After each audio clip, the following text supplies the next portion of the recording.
Lição 8, a soteriologia reformada. Olá, estamos de volta para dar continuidade às nossas aulas. Hoje vamos apresentar a nossa lição de número 8, a soteriologia reformada. Nós dissemos em aulas anteriores que o problema da reforma foi, acima de tudo, relacionado à soteriologia, isto é, à doutrina da salvação. Todas as religiões do mundo, de alguma maneira, têm a sua própria soteriologia. Nós percebemos no contexto das Escrituras, por exemplo, no Antigo Testamento, encontramos ali um Deus aliancista, um Deus que fazia pactos com seu povo. Por exemplo, Deus fez uma aliança... Não, tem que voltar aqui, Daniel. Vou voltar, tá? Ou a virada? Isso, na virada. Ok, pode ir. No Antigo Testamento encontramos um Deus aliancista, isto é, um Deus que fazia pactos com seu povo. Nós temos, por exemplo, o pacto de Deus feito com Adão, a aliança adâmica, que vai de Adão até Noé, a aliança noética, que vai de Noé a Abraão, a aliança abraâmica, que vai de Abraão a Moisés, a aliança mosaica, que vai de Moisés a Davi, e a aliança davídica, que vai de Davi ao Cristo. Depois disso, nós temos a aliança do Novo Testamento.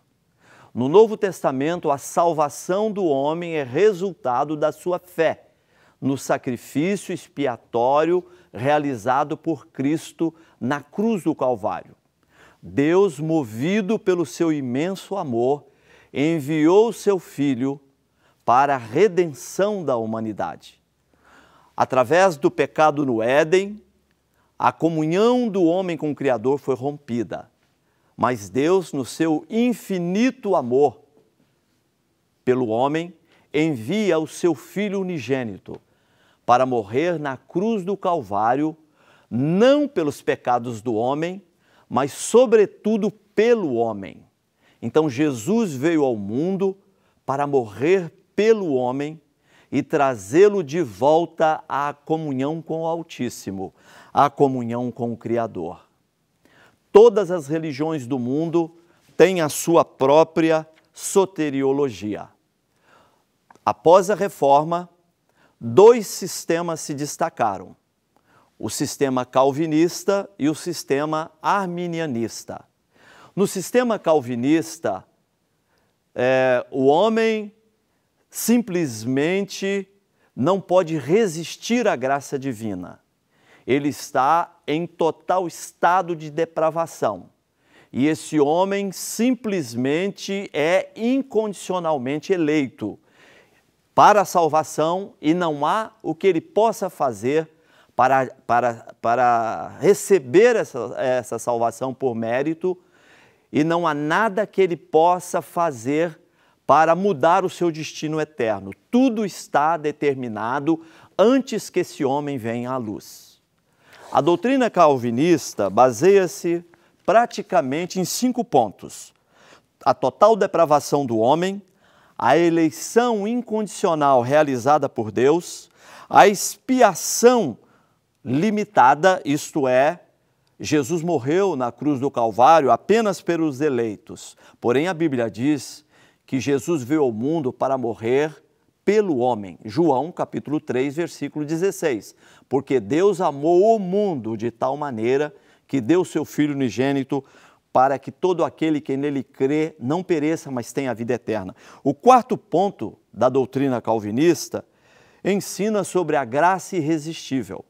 Então o homem não pode resistir à graça de Deus. Vindo sobre ele, não há o que ele possa fazer. O nosso Deus é tão amoroso, tão generoso, que a graça que ele possui é irresistível, ninguém pode resisti-la. E por último, a perseverança dos santos, isto é, uma vez salvos, eles perseverarão até o fim e receberão a vida eterna. Porém, existem questões não respondidas pelo calvinismo. Por exemplo, nas que se relacionam ao poder do sacrifício de Jesus. Porque se o final da pessoa já está definido antecipadamente para a salvação ou para a perdição, o que é que o sacrifício de Jesus poderia fazer por essa pessoa? Numa visão radical da doutrina calvinista, há também o esvaziamento do poder do sacrifício de Jesus realizado lá na cruz do Calvário. Também há grandes dificuldades em explicar a posição calvinista quando ela colide com o livre-arbítrio humano. Nós teremos que negligenciar, passar por cima de vários textos das Escrituras que mostram, que indicam que Deus estabeleceu uma lei que nem Ele mesmo viola, que é a lei do livre-arbítrio. Jesus falou de dois caminhos, um largo e um estreito. O final do caminho largo existe a realidade da perdição, no final do caminho estreito, a realidade da salvação. A Bíblia fala que Deus coloca diante do homem caminhos de bênçãos e caminhos de maldição, e que a escolha cabe ao homem. Isso é muito claro. No livro do Apocalipse, Jesus diz: eis que estou à porta e bato, se alguém abrir a porta do seu coração, entrarei, cearei com ele e ele comigo.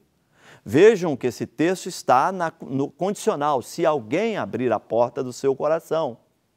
Então nós entendemos pelas Escrituras que o homem possui o direito de escolher entre uma coisa e outra, e nesse sentido é necessário uma ação individual nas questões da salvação. Então, o meio da salvação está providenciado por Deus. Ele enviou o seu Filho, o Cordeiro de Deus, que tira o pecado do mundo.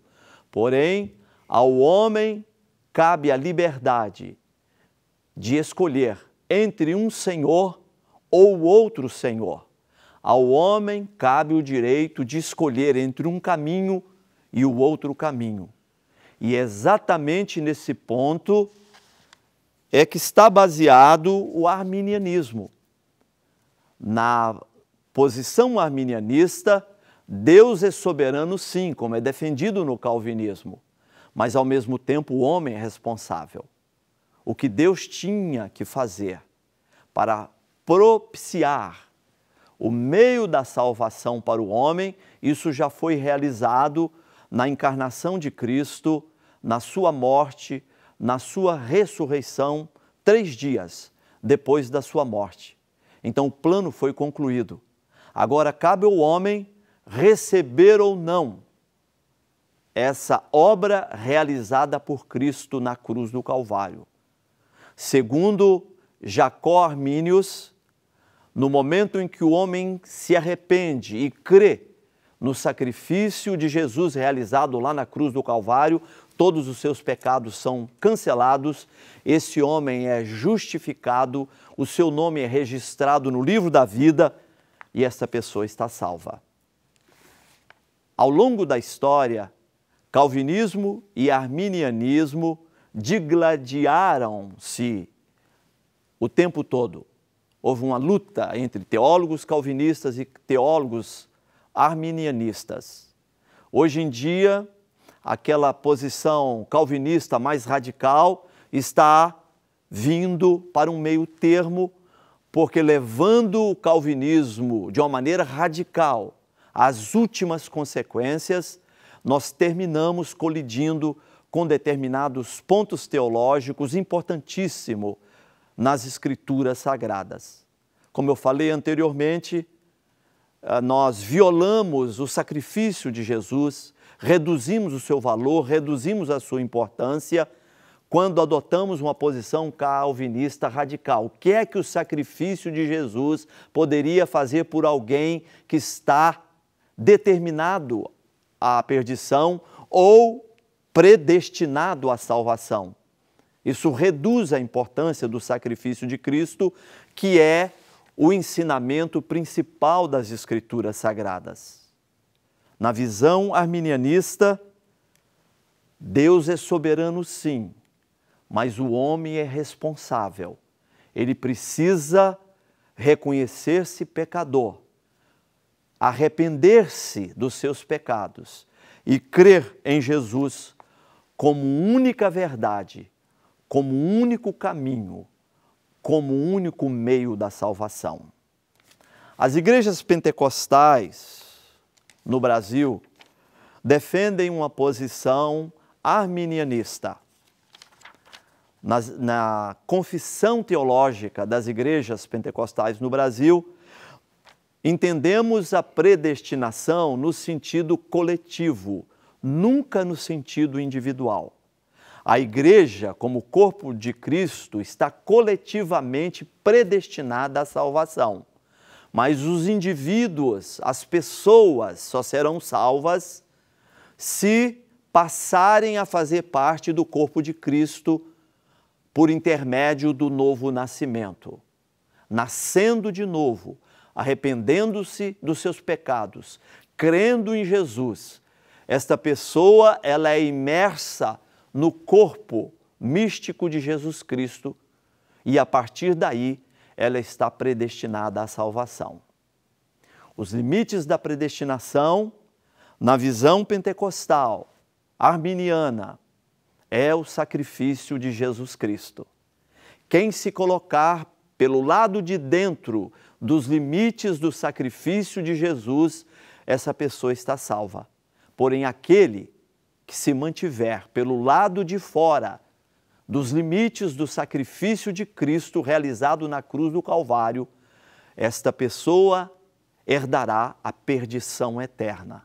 Porém, a Bíblia diz que a perdição eterna, que o inferno não foi feito para o homem, mas para o diabo e os seus anjos. O céu sim foi feito para o homem. A vida eterna foi feita para o homem.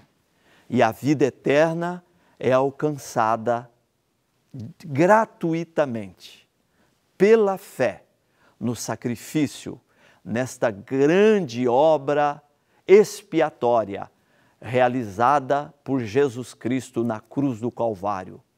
Ele é o Cordeiro de Deus que tira o pecado do mundo. Estamos chegando ao final desta aula. Deus te abençoe. Estaremos juntos no nosso próximo encontro.